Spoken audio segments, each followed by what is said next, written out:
We recently went on our very first cruise, and we have 20 tips for first-time cruisers.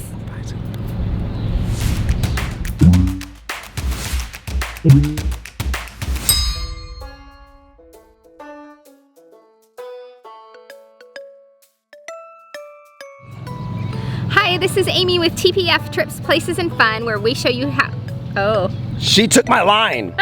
We show you how to have fun and exciting family-friendly adventures. Yes, and so today we're talking about 20 cruise tips for first-timers, which we recently were first-time cruisers. And I had to beg you for 20 years to go on a cruise. 20 years! Yes, I was afraid I was going to get motion sick, and I didn't. That could be a tip, but that's not one of them. But right. Motion sickness may not be as big of an issue as you're thinking it might be. That's right. So we are at the beautiful Botanical Gardens in Springfield, Missouri. We're going to walk around, and as we do that, we're going to bring you 20 tips for first-timers, what we learned on our very first cruise on a Royal Caribbean Mariner of the Seas. Yeah, so here at the Springfield Botanical Gardens in Springfield, Missouri, we are far from the ocean, but we are reminiscing and thinking about our next cruise coming up in 2 months. So while we do that, we're bringing you some tips. So here we go. We're gonna start walking, and we'll be back with tip number 1. Oh, by the way, we got the kids here too. Say hi, kids. Hi. All right, so number 1, prepare to be confused, and it's okay. So some of you may have seen our previous videos where we were just boarding the ship and we were just wildly confused. And what's so funny is a lot of folks, or a few folks, mentioned that we should have researched before we got on the ship, and that way we would not have been confused. That's not true, because we researched a lot. That's part of the fun of getting ready for your cruise, especially your first cruise, and that's why you're watching this video right now. You're researching, you're learning, but when we got on the boat, things just didn't happen the way they were supposed to. Our luggage was supposed to be dropped off somewhere, and they weren't ready to receive it, so we were walking around the boat. It's okay, we had a blast. We did a lot of laps, walked a lot of miles, it felt like, but we had so much fun investigating the ship. You're gonna be confused. Customer care is there for you. Your room steward is there for you. There's a lot of help, so just relax. It'll be confusing, but it'll be fun. So tip number 2 is don't pay in full when you book. And what I mean by that is when you book your cruise, usually you're going to be able to secure that with a deposit. And we recommend putting down that minimum deposit but not paying in full right away, because with a cruise, usually if you find a discounted rate later on, you can get a credit for that. But if you have paid in full, you're only going to get onboard credit, where if you haven't paid in full yet, then that amount will be deducted from the amount that you owe. So you'll have cash in pocket as opposed to just an onboard credit if you haven't paid in full yet. Yeah, I think this is the best way. Tip number 3 is don't overpack. And we know that there is the temptation to do this when you go on a cruise, because you hear about all these things you think you're going to need, and there might be formal night, which I can see it can be difficult to pack something that's formal in a small carry-on, but we actually packed 1 small carry-on between the 2 of us plus a backpack each, and that's all we took on our cruise. We did a 4-night cruise. Yeah, definitely. And so, you know, you're gonna watch a lot of videos where people are gonna tell you what you gotta bring, and I'm telling you, we're gonna do a video later that's going to really go into detail on this, but you really don't need to bring much extra. You know, just consider it like a hotel with just a few differences. Yeah, so, you know, we felt like we had more than enough. We never had to do laundry while we were on the ship, and we still had plenty of clothes, and we were flying both ways, and of course you have to pay for your carry-on, so we were trying to limit our expenses, but it worked fine for us. Yeah, we saw some people with some massive, gigantic suitcases, and I'm like, huge suitcases, crazy, like for each person in their party, and that's got to make it so much more difficult to, you know, try to check your luggage in, pick it up, get don't check your luggage, just carry it on, and there you go. We found that to be the easiest for us. Now, you may have a different opinion, and if so, that's okay. Leave comments below, hey, right? Yeah, but that's what worked for us. All right. All right, number 4 is consider the Key on Royal Caribbean or Faster to the Fun on Carnival. Now, we did the Key for our first cruise, and it would be hard to imagine cruising without it. We got priority embarkation. You can get priority seating at the shows. You get all sorts of cool perks, private times to ride the water slide and some of that stuff there at Royal Caribbean. And so we loved it. You could be the first off at your port if you wanted to, and we're going to try Faster to the Fun when we take our Carnival cruise here coming up. So definitely consider it. I would say it's very much worth it. We're going to go into more of the cost and the details and what it gets you in a future video. So if you'd like to see that, be sure to subscribe.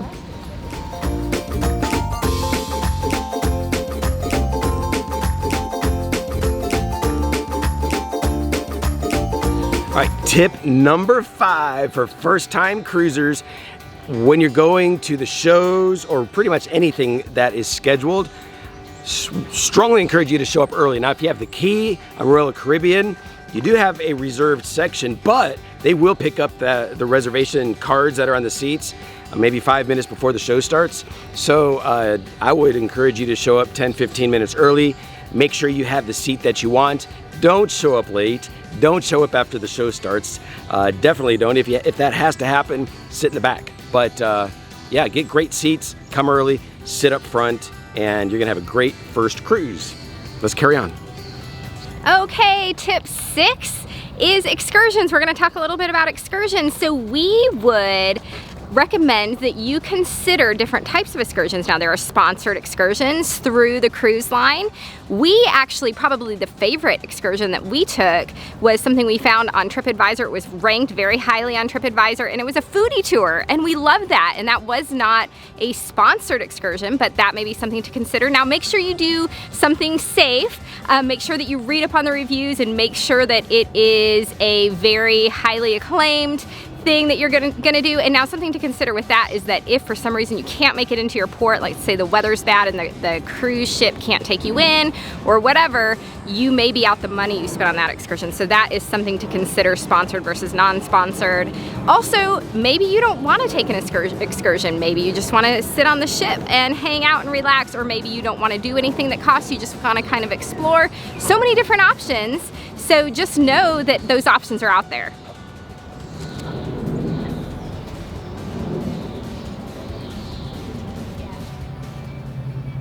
All right, so what are we on? 7? Number 7, tip for first-time cruisers, you definitely need to show up early for the cruise. And I don't mean like hours early, I'm talking about a day early. Don't fly in to the city where you're cruising out of on the same day that you're cruising. Get there a day early, get there 2 days early if possible. And then when you're leaving, make sure that your flight, if you're flying, leaves late at night or the next day, because there are delays and there's issues and there's problems with travel, and you don't want to mess up your amazing first cruise. So definitely show up early and get on that boat as soon as you can, because man, that's more fun for you.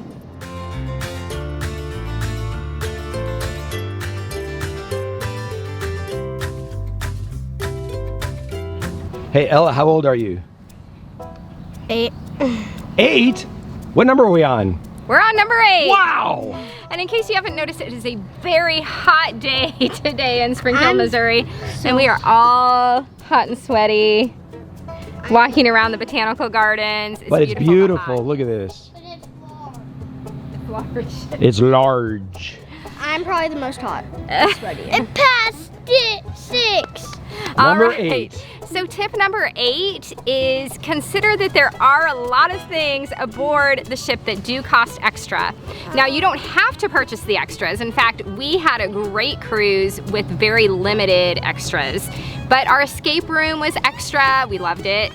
The drink packages are extra. We actually did not purchase a drink package at all. We stuck to the free drinks. So we got free iced tea, free lemonade, free, I'm trying to think, water, milk, I think. Coffee. coffee. That's And there's different kinds of drink packages that people might want to get. Sure, and so the coffee that they serve to you at dinner is free. Starbucks is definitely not free on the ship, but you can get a soda package if you want, if you need your soda. You can get an alcohol package if that's your thing, but we didn't do any of that, so we wanted to minimize our expenses there. Of course, if you purchase your, let's say your Wi-Fi and your drink packages and your excursions and things like that ahead of time, it's probably going to be cheaper than if you purchase it on board. So just keep that in mind. A lot of times right before your cruise, they may be sending you some discount emails, so take advantage of those. She's hot and sweaty. And she's crying. Because I'm hot and sweaty. All right, tip number 9 for all you first-time cruisers. What stateroom should you choose? On our very first cruise, we decided to go with a balcony. We loved it. You could be outside with the ocean underneath you. Privately, you were alone. It was awesome. I watched flying fish. I got the binoculars out. I could see ships in the distance. And at night, we would keep that door open a little bit and smell the ocean and hear the waves. So we loved our balcony. There are other options. There are suites. If you've got loads of money, there are gigantic, massive suites that maybe one day we'll be able to try one of those. It won't be soon. But on the other end, interior staterooms. And so you got some options there. We're getting one with a porthole on our next cruise. Out of California going to Mexico. So we're gonna have a porthole and we're gonna be able to look outside, but no balcony. Other staterooms have no windows at all and they're pitch black, and some people like that because it's easier to sleep in the dark for some. So consider that. You ought to also consider the positioning in the ship. Being in the middle of the ship means that you're gonna be closer to everything. It's also better in terms of seasickness issues for people that struggle with that. Now, interior staterooms, of course, are going to be a lot cheaper. And then they go up from there, interior room with the porthole, balcony room, suite, on up. So you got to consider all of those factors. Choose your stateroom. You have the option to do that when you are booking your cruise. Okay, tip number 10, and this is why you would want to bring cash with you on your cruise. And we actually didn't end up needing as much cash as I thought we would, but here are the reasons you would want cash. Number 1, when you stop at your ports, you're going to need cash for things like taxis, tips, souvenirs. So if you're at the straw market and you want to buy a few little things, you're going to need cash for that. Definitely if you're going to need to travel by, a water taxi or a taxi cab, or if you're tipping a tour guide or something like that, you're going to need cash for all of that. Also on the ship, now normally your ship is going to add in gratuities every night per person every night. So that could be anywhere between like $13 to $15 depending on your cruise line that's added in. Now you could go to customer service and say, I want those taken off, I'm just gonna tip everything in person, but it's not recommended that you do that for the reason that there are a lot of people that you probably should be tipping that you may not realize you need to tip, who are behind the scenes. For example, those servers who are bussing your tables at the buffet and things like that you may not necessarily think to tip. But those people need a cut of those gratuities. So what we did is we went ahead and left those automatic gratuities that are applied every night to our bill. And then we tipped above and beyond to our room steward and to our waiter or wait staff in the formal dining room. So that's what we did. We just needed, I think 3 20s is what we used to tip our steward and the wait staff. We didn't use room service. If not, you would want to tip for every time you have room service come to your room.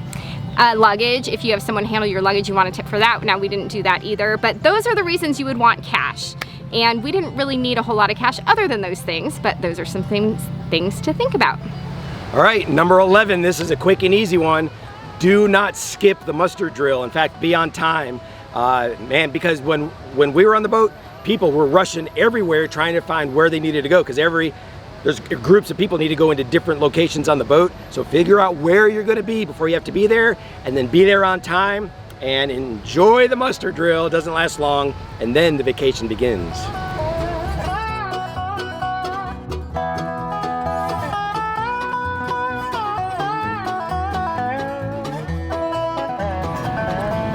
Okay, Okay, so point number 12 is you will not be able to do it all. You might want to do it all, but you won't be able to. So when you get on board, you are going to get your cruise compass, and it's going to give you a list of all the activities for the day, and there are so many you just won't be able to fathom it.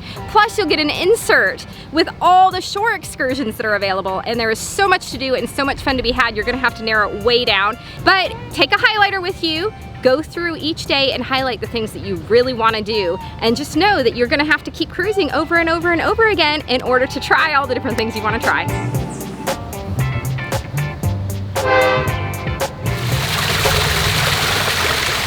Okay, so tip number 13 is consider the time of the year that you're going to travel. Now, if you're traveling during a holiday or during the summer, you're going to probably pay a premium rate and have a lot of people around you because that's more peak season. If you want to risk going during hurricane season, you're probably going to get a great price, but who knows, you may have to, you may have your cruise canceled the last minute. So those are a bunch of things to consider. We are taking our next cruise in mid-September after the kids have just gone back to school, so we were able to get a great rate. And we also probably won't have quite as many people on our cruise, so that's kind of something nice.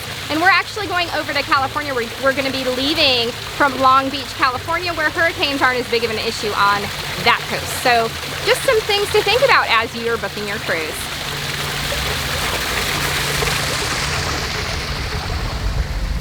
Tip number 14 is the way that you pick your cruise. Now, you have several ways to pick your cruise. You could pick it by cruise line. We loved Royal Caribbean, so at first we were just going to stick with them and do Royal Caribbean every time, but but you know what you should do? You can always pick your cruise, and you can always pick your friend's cruise. But you can't pick your... No, you can always pick your friends, but you can't pick your friend's cruise. There you go. I knew you were onto something. I was. Anyway. So, but we decided now we're gonna try Carnival. So you could pick based on the cruise line. You could pick based on the destination. Maybe you wanna go to the Bahamas, or maybe you wanna tour Europe. That's what we're trying to do next year. We are looking at a European cruise and Norwegian Cruise Lines. We're coming to you. Yes, we feel like Norwegian is probably one of the better ones for European cruises. But anyway, so you can pick by your destination, you can pick by price. Sometimes you might find a cruise line that's running a better deal than the other at any given point. Or by ship? By ship. There's some phenomenal, amazing ships out there. We would really love to try Oasis of the Seas sometimes. We've heard awesome things about that. We're gonna try the Carnival Imagination here coming up. It's got a really Seussical theme. A what? Seussical? Like Seussical. Dr. Seuss theme going on. And I love that, even though we're not bringing the kids. I love that fun kind of, kid feel. So they have a candy shop and just all sorts of fun, imaginative type stuff. And some of you might want to try smaller boats. One of these days we might do that. And there's some very interesting trips, like going to the Arctic, or river cruises in Europe, or... Yeah, all sorts of stuff like that. Now, I don't know that I actually would want to go to the Arctic. How about Alaska? Maybe Alaska. But I don't know, so far we've kind of stuck to the bigger ships because there's so much to offer, but a lot of people really like the smaller ones where, you're not surrounded by quite as many people. So those are some things to consider as you are considering booking. Which cruise line do you want to take? What's your destination? The time of year that you're trying to book? Price, all those things. So, when you filter, when you're searching for a cruise, you can filter based on those things, based on price, based on port, based on the port that you're leaving from, or based on where you want to go. All those things will help you make your choice. Very good. Hey, let's kick right in. I'm so comfortable, I don't want to move to another spot. We're finally in a cool spot under the trees on a nice seat. So number 15.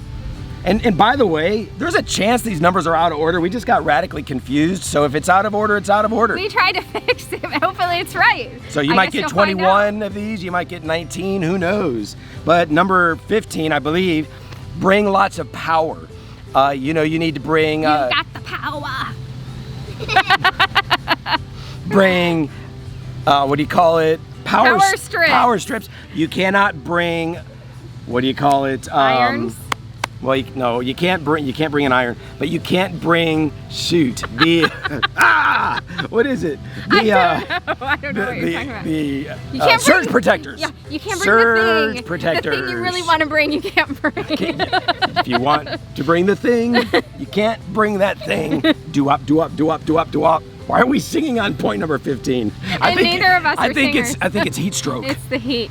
So yeah, you cannot bring a surge protector, so be careful about that. Just bring a very generic power strip. Bring, I have USB hubs, bring those, but we had 2 outlets in the entire stateroom. We needed that really bad because we just had those 2 things to plug everything into, and had we not brought extra, we would have been taking turns all day, like swapping things out. Yeah, so we were charging phones and cameras, and yeah, so you need that.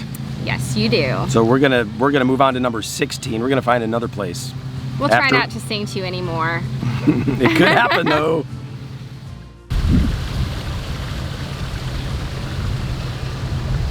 Okay, we are here with my friend Major to talk to you about number 16, which is cruise insurance. Now, if you were to get sick, unfortunately, they are not going to let you on the boat, and they will ask you as you board, have you had flu-like symptoms within the last week? If you answer yes to that, there is a good chance you will not be able to board. And then what are you gonna do? Are you going to be out the cost of your cruise? If you are afraid this could become a reality, you may wanna purchase cruise insurance so that you can be reimbursed for a covered reason that you are unable to attend your cruise. Now, you may also wanna consider things like, is your medical insurance going to cover you if you have a medical emergency while you're out of the country or something like that? All those things we don't really wanna think about while we're planning our cruise, but that you need to think about. Who's Major? It's this dude, this gardener dude. All right, so part of the fun when you are planning your cruise is researching the ship.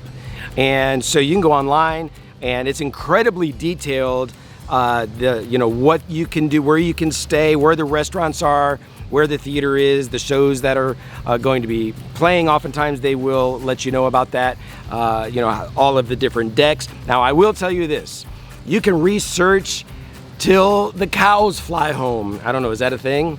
Pigs fly. Pigs fly home, cows come home.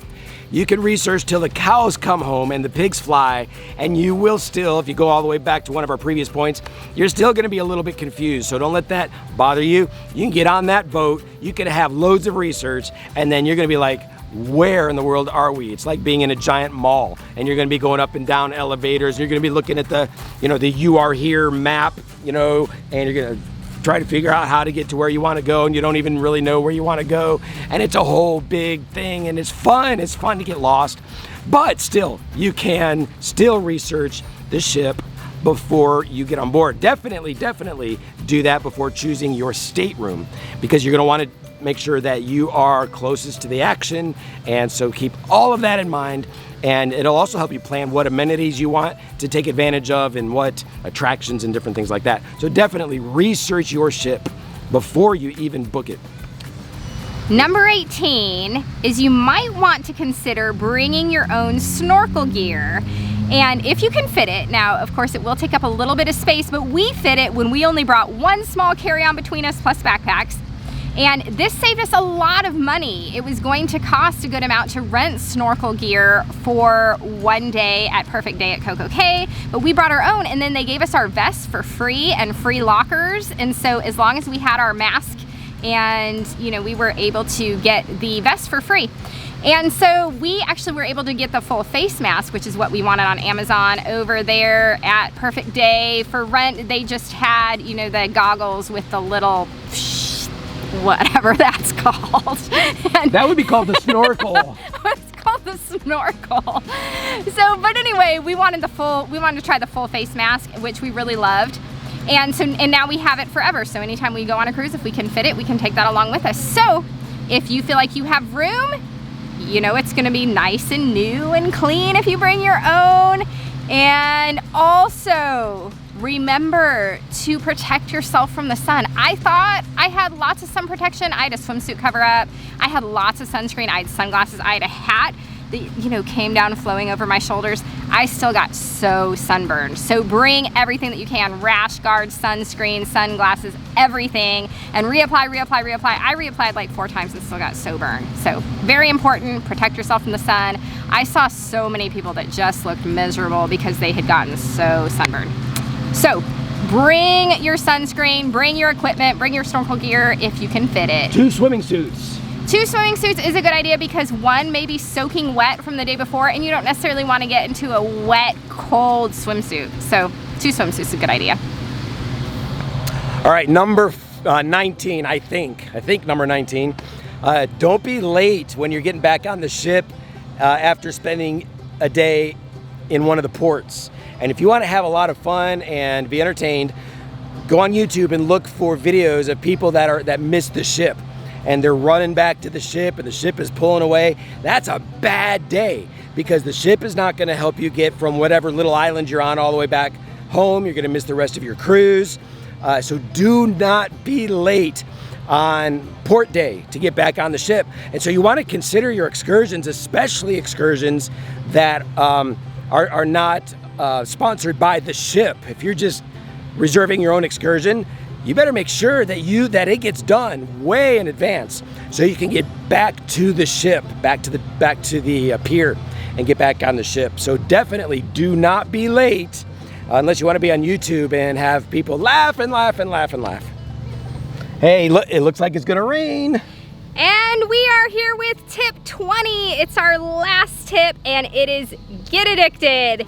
I never thought that I would be the type that would like cruising. I really didn't. In fact, I was sort of kicking and screaming going on this cruise with John. I've been resisting it for over 20 years and I loved it. And now we keep looking for our next cruise. We have our next one coming up in September and we're already looking to book one for next May. So. Hey, and cruises really are the cheapest way to vacation. I mean, a lot of people think it's like, wow, that's an expensive vacation. It's like the cheapest way to vacation. Because it includes your entertainment, it includes your lodging, it includes your food, it includes, you know, these cool destinations that you would never go to otherwise. So it really is an economical way to vacation and it's just so much fun. It's, you know, we love Disney, we love theme parks, we love Universal, we love going to those places and seeing other lands, but we started thinking, why not go instead of seeing, you know, Paris and Epcot, why not cruise and actually see Paris in France in real life? Yes. So we're gonna do that, right? I think we are, yes. So yes, get addicted to cruising and just keep doing it and keep watching our videos. Oh yeah, you gotta subscribe if you haven't subscribed. These videos are just the best. They're epic. But they're fun. We have fun. We may not always have like the best advice or be the most research, but we have fun and we love to have y'all along with us to have fun. All right, should we take them on our next cruise? Sure, come Where with are we us. going? Come with us. We're gonna be leaving out of Long Beach and we're going to Catalina Island in Ensenada, Mexico. So come with us in September. Safe travels, everyone. Someone's flying a kite.